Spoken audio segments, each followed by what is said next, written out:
I'm 75 now, and I can't remember anybody except the Queen. You have told us just how much you value the support of friends and family. No, but and some families sadly aren't as lucky as you guys have been, and being able to share things. But we have. Royal watchers are still buzzing.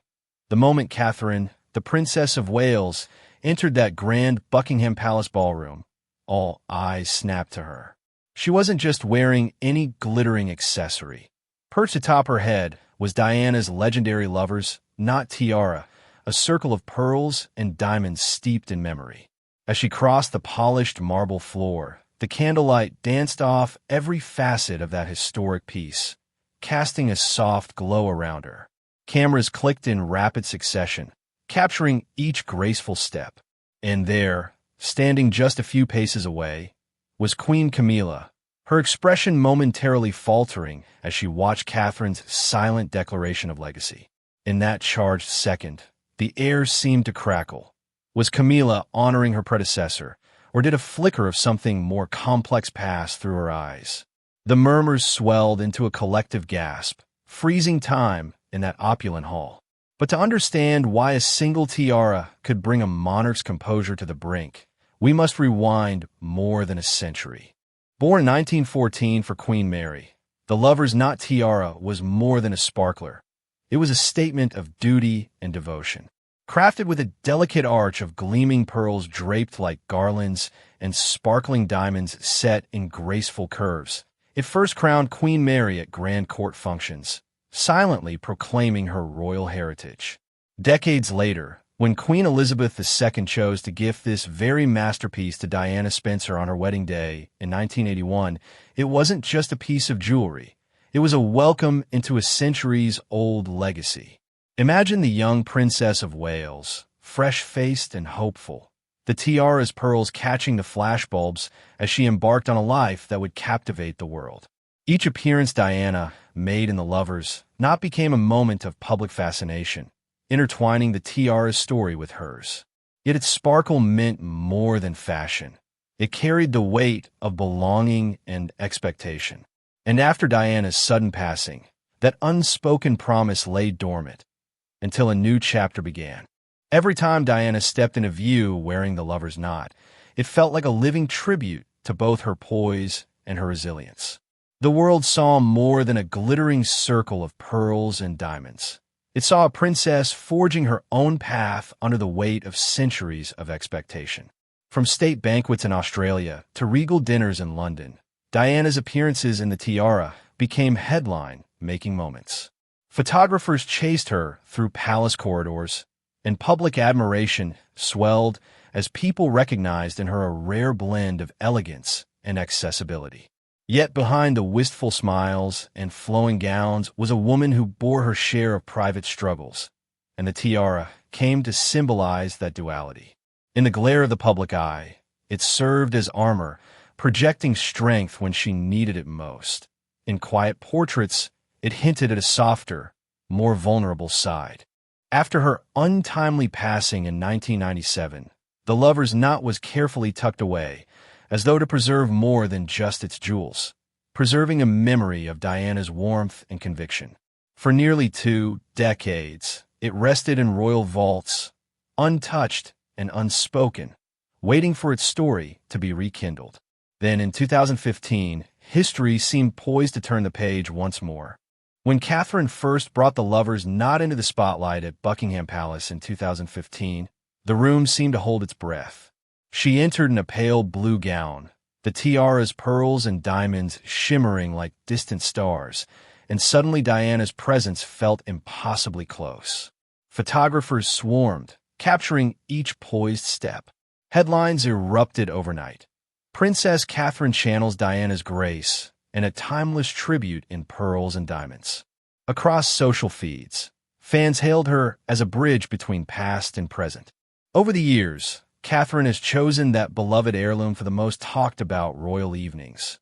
A state banquet here, an official portrait there, each time reigniting the public's emotional connection to Diana.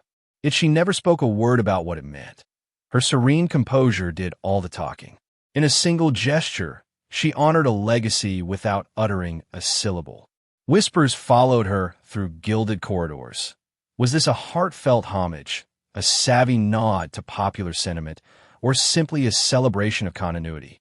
But as the flashbulbs faded and the applause subsided, another reaction lingered in the wings, one that would reveal just how much power a single piece of jewelry can wield in a room full of crowned heads. According to palace whispers, Camilla had long harbored hopes of wearing that very tiara herself. As Catherine's pearls and diamonds caught the light, Camilla entered not long after, draped in her own resplendent gown and tiara, but all eyes had already shifted. Observers say her smile tightened, just for a heartbeat, before she regained her composure. In that fleeting moment, cameras caught a glance that spoke volumes, a mixture of pride, resignation, and perhaps a twinge of envy. Camilla's role as queen consort has always been defined by duty and discretion. Her own collection of tiaras, each steeped in royal lineage, symbolizes continuity and hierarchy. She wears pieces like the Grieville Emerald Kokoschnik or the Cambridge Lovers Knot variant with grace. Yet none carry the same emotional resonance with the public as Diana's iconic circle of pearls. Rumor mills suggested that, privately, Camilla had expected to claim that heirloom one day, as tradition might dictate.